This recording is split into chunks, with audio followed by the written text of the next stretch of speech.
CPM സ്ഥാനാർത്ഥികൾക്ക് കേരളത്തിൽ കിട്ടാത്ത അവസ്ഥയിലേക്ക് ഇതിനെ കൊണ്ടുപോകുന്നു.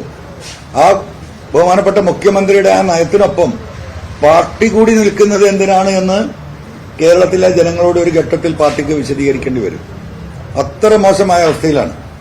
ഇപ്പൊ കണ്ണുരുട്ടി ഒരുപാട് ആളുകളെ തടഞ്ഞു നിർത്തുന്നുണ്ട് കേരളത്തിൽ. അവർക്കൊക്കെ ഇതിലേക്ക് വരണമെന്ന് ആഗ്രഹിക്കുന്നവരാ. പക്ഷെ അവർക്ക് പലർക്കും വരാൻ കഴിയില്ല. അവർക്ക് അവരുടെ റേഷൻ കാർഡ് വെട്ടും വരെ പലരും ഈ പറയുന്ന ലൈഫ് പദ്ധതിയിൽ അപേക്ഷ കൊടുത്ത് കാത്തിരിക്കുന്നവരാണ്. ഒരു വീട്ടിലൊരു കക്കൂസെങ്കിലും സർക്കാരിൽ നിന്ന് കിട്ടാതെ അത് പണിയാൻ കഴിയാത്ത സാമ്പത്തിക ശേഷിയില്ലാത്ത പാവപ്പെട്ട മനുഷ്യരാണ്. ഇത്തരത്തിൽ പാവപ്പെട്ട സഖാക്കളെയും പൊതുസമൂഹത്തെയും കണ്ണുരുട്ടി അവരവിടെ നിർത്തുന്നുണ്ട്.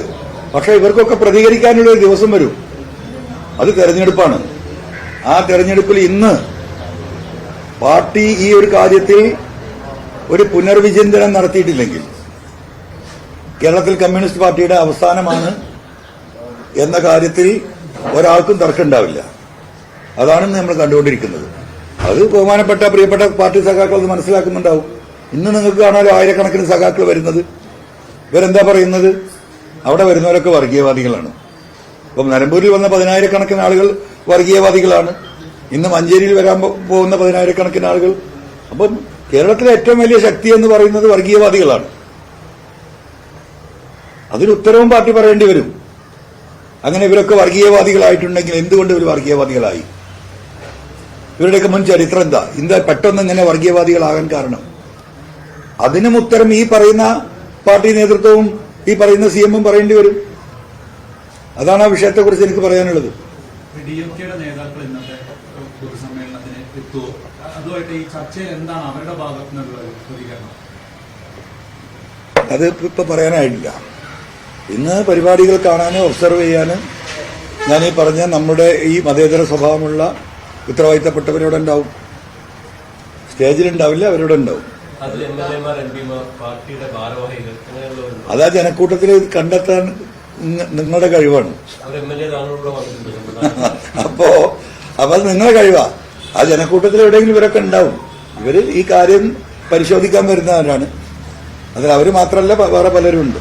അത് നിങ്ങൾ ഇഷ്ടംപോലെ ആളുകൾ ഇന്നുണ്ടാവല്ലോ. ഈ സാങ്കേതിക പ്രശ്നം എന്നുള്ളത്, അതായത് രാഷ്ട്രീയ പാർട്ടി രൂപീകരിക്കാനുള്ള സാങ്കേതിക പ്രശ്നം പക്ഷേ താങ്കളുടെ MLA കാലാവധിയോടുകൂടി തീരും. അതിനുശേഷം ഇതൊരു രാഷ്ട്രീയ പാർട്ടിയായി മാറും, അങ്ങനെയാണോ?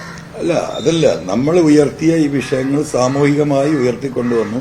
ഇനി കേരളത്തിലെ എല്ലാ ജില്ലകളിലും ഇതുമായി ബന്ധപ്പെട്ട് ഇതുമായി സഹകരിക്കാൻ ആയിരക്കണക്കിന് ആളുകളുണ്ട്. അതിന് ഒരു നെറ്റ്വർക്ക് സിസ്റ്റം നമ്മൾ ഉണ്ടാക്കുന്നുണ്ട്.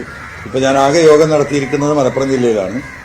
ഇനിയുള്ള ദിവസങ്ങളിൽ കേരളത്തിലെ മറ്റുള്ള 13 ജില്ലകളിലും ഈ ആശയം ജനങ്ങളിലേക്ക് എത്തിക്കാൻ പൊതുസമ്മേളനങ്ങൾ നടത്താൻ തന്നെയാണ് തീരുമാനം.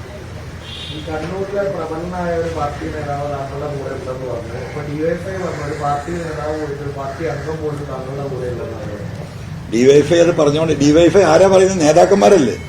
ആ അഭിപ്രായം അണികൾക്കുണ്ടോ ചോദിക്കുന്നവർ? ഇപ്പോൾ ഡിവൈഎഫ്ഐ ആയാലും CPM ആയാലും ഈ പറയുന്ന അഭിപ്രായം ആ നേതാക്കളുടേത് മാത്രമാണ്. അണികൾ ഈ അഭിപ്രായം ആക്സെപ്റ്റ് ചെയ്യുന്നുണ്ടോ എന്നുള്ളത് അവരൊന്ന് ഭൂമിയിലേക്ക് ഇറങ്ങി അന്വേഷിക്കട്ടെ എന്ന്.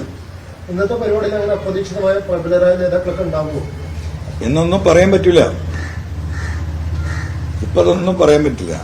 നമ്മളങ്ങനെ, ഞാൻ പറഞ്ഞില്ലേ, എനിക്ക് ഈ കാര്യത്തിൽ ഒരു തിരക്കില്ല. തുടക്കം മുതലേ ഭയങ്കര തിരക്ക് തിരക്കാം. നിങ്ങളെ തിരക്കുകൊണ്ടാണ് ഇപ്പൊ ഈ ആഴ്ച തന്നെ ഈ കാര്യം പറയേണ്ടി വന്നത്. ഇത് 2-3 ആഴ്ച കൂടി കൊണ്ടുപോകണമെന്ന് വിചാരിച്ചിരുന്നു.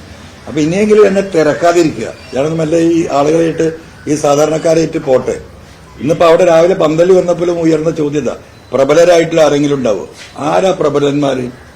ഈ നാട്ടിലെ സാധാരണക്കാരാണ്, ഈ നാട്ടിലെ തൊഴിലാളികളാണ്, ഈ റോട്ടിൽ വണ്ടി ഓടിക്കുന്ന ഓട്ടോറിക്ഷ തൊഴിലാളികളും ടാക്സി തൊഴിലാളികളാണ്, വഴിയോര കച്ചവടക്കാരാണ്. അവരാണ് ഈ രാജ്യത്തിന്റെ പ്രബലര്. അവരിലാണ് ഞാൻ വിശ്വാസം അർപ്പിക്കുന്നത്. അങ്ങനെ പ്രബലരായിട്ടുള്ള 10,000-കണക്കിന് ആളുകൾ ഇന്നത്തെ സമ്മേളനത്തിൽ പങ്കെടുക്കുന്നു. അത്രയേ ആ വിഷയത്തെക്കുറിച്ച് പറയാൻ പറ്റുള്ളൂ. അവരിലാണ് ഞാൻ പ്രബലത കാണുന്നത്. നല്ല തേച്ച് മിനുക്കിയ ഷർട്ടും മുണ്ടും എന്താ പറയാ സുന്ദരമായ മുഖവും നല്ല വാക്ചാരിതയും ഉണ്ടെങ്കിൽ അവര് പ്രബലരാണ് എന്ന് തെറ്റിദ്ധരിച്ചൊരു സമൂഹം ഇവിടെ ഉണ്ട്. ആ തെറ്റിദ്ധരിച്ച സമൂഹത്തിനെ തെറ്റിത്തിരുത്തിക്കാൻ ജനമാണ് ഇതിന്റെ ശക്തി, ജനമാണ് പ്രബലര്. ആ ആശയത്തിലേക്ക് കേരളത്തിലെ യുവാക്കളെ കൊണ്ടെത്തിക്കുന്ന ഒരു പ്രോസസ്സിന്റെ ഭാഗമാണ് കേരളത്തിലെ ഈ പറയുന്ന ഡെമോക്രാറ്റിക് മൂവ്മെന്റ് ഓഫ് കേരള എന്ന് പറയുന്ന ഈ സോഷ്യൽ സംവിധാനം. അതാണ് ഞാൻ ഇതിൽ ഉദ്ദേശിക്കുന്നത്. മഞ്ചേരിയിൽ ഗുരുതര വകുപ്പുകൾ ചുമത്തി കേസെടുത്തിട്ടുണ്ട് SOGയുടെ പരാതിയിൽ. കേസ് ഇനിയും വരും. ആ വകുപ്പ് അത് ഉണ്ടാവുമല്ലോ. ADGP അജിത് കുമാർ സ്വർണം കടത്തിയാൽ വകുപ്പിൽ കേസ് തന്നെയല്ല, പൂരം കലക്കിയാൽ കേസില്ല. മനസ്സിലായോ? അരീക്കോടത്തെ പോലീസ് SOG ക്യാമ്പിൽ നിന്ന് ഫോൺ ചോർത്തുന്നു. അവിടുത്തെ അത്യാധുനിക ഈ പറയുന്ന മാവോയിസ്റ്റ് ആക്രമണം നിയന്ത്രിക്കുന്നതിന് വേണ്ടിയിട്ടുള്ള UAPA കുറ്റങ്ങൾ ചെയ്യുന്ന ആളുകളെ കണ്ടെത്താൻ വേണ്ടിയിട്ടുണ്ടാക്കിയ സിസ്റ്റം ചോർത്തി ഈ പറയുന്ന ADGP അജിത് കുമാറും സുജിത് ദാസും അവർക്ക് ആവശ്യമായ കേരളത്തിലെ പ്രബലരായ മന്ത്രിമാരുടെ, പൊതുപ്രവർത്തകരുടെ, പത്രമാധ്യമ പ്രവർത്തകരുടെ, സമൂഹത്തിന്റെ മുന്നിൽ നിൽക്കുന്ന എല്ലാവരുടെയും ഫോണുകൾ ചോർത്തുന്നുണ്ട് എന്ന വിവരം എനിക്ക് ലഭ്യമായിട്ടുണ്ട്. ഇത് പരിശോധിക്കണം എന്ന് പറഞ്ഞ പരാതി കൊടുത്ത്, ആ പരാതി കൊടുത്ത കട്ടവനവിടെ നിൽക്കട്ടെ, കണ്ടവനവിടെ നിൽക്കട്ടെ, കാണാത്ത ഞാൻ പറയാ എന്ന് പറയുന്ന സ്ഥിതിയാണ്. ഇതാണ് ഇന്നത്തെ കേരളത്തിന്റെ സ്ഥിതി. കേസെടുക്കട്ടെ എന്ന്. ഇന്ന് ചിലപ്പോ ഈ പരിപാടിയുടെ മുന്നിൽ ചിലപ്പോൾ എന്നെ അറസ്റ്റ് ചെയ്ത് കൊണ്ടേക്കാം. ഞാനതിന് റെഡിയായിട്ട് നിൽക്കുന്നു. ADGPക്കെതിരെയുള്ള അന്വേഷണ റിപ്പോർട്ടിൽ ഇടാൻ കേസ്, മാമിയ കേസ്, ഇതിലൊക്കെ അന്വേഷണത്തിൽ വീഴ്ചയുണ്ടെന്ന് പറയുമ്പോൾ പോലും ADGPയെ കണക്ട് ചെയ്തൊന്നും അതിലില്ല. ADGP സി മന്ദപുത്രനല്ലേ? ആ സി മന്ദപുത്രൻ എന്ത് ചെയ്യും? താങ്കളുടെ പാർട്ടിയുടെ ഷോർട്ട് ഫോം DMK എന്നാണ് പേര്. അപ്പൊ DMK അത്ര ശക്തമല്ലെങ്കിലും കേരളത്തിലെ ഒരു പാർട്ടി എന്ന നിലയ്ക്ക് തമ്മിലൊരു കൺഫ്യൂഷൻ വരുമോ? ഇല്ല, കൺഫ്യൂഷൻ വരാണെന്നില്ലല്ലോ. അങ്ങനെ ഇപ്പൊ Kerala Congress M, Kerala Congress B, Kerala Congress C, പിന്നെ ഏതൊക്കെയല്ലേ അശ്മി? വല്ല കൺഫ്യൂഷൻ ഇവിടെ ഉണ്ടാവും. ഒരാൾക്ക് ഒരു കൺഫ്യൂഷൻ ഇല്ല. ഇതിപ്പോ അവിടെ തമിഴ്നാട്ടിലൊരു DMK ഉണ്ട്, ഇവിടെ ഒരു DMK ഉണ്ട്. ഒരിക്കലും കൺഫ്യൂഷൻ ഇല്ലല്ലോ. അങ്ങനെ ആ ബ്രാക്കറ്റിൽ ഞാൻ പറഞ്ഞല്ലോ, ഈ പറയുന്ന സോഷ്യൽ മൂവ്മെന്റ്.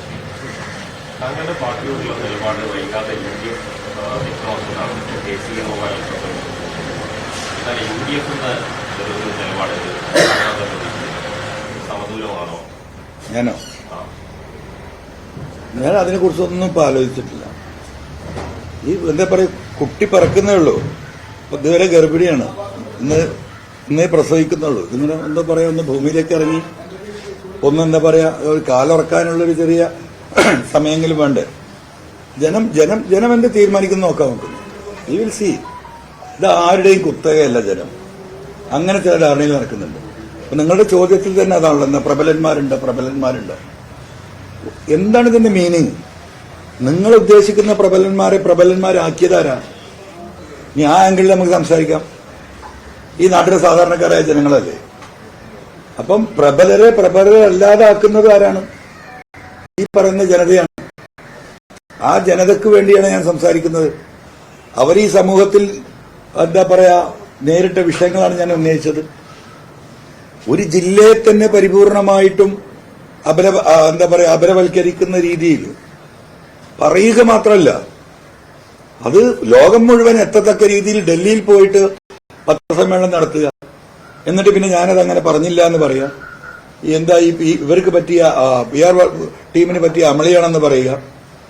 എന്നാൽ അങ്ങനെ ഒരു അമളി പറ്റിയിട്ടുണ്ടെങ്കിൽ ആ പത്രം ഇറങ്ങി 15ാമത്തെ മണിക്കൂർ രാത്രി 8:30 മണിക്ക് ഞാൻ അതിനെക്കുറിച്ച് കോഴിക്കോട് നിന്ന് ഒരു പൊതുയോഗത്തിൽ സംസാരിക്കുന്നത്. പിറ്റേ ദിവസം 30 മണിക്കൂർ കഴിഞ്ഞിട്ടാണ് മുഖ്യമന്ത്രിയുടെ ഓഫീസിൽ നിന്ന് ഇതൊരു വിശദീകരണം.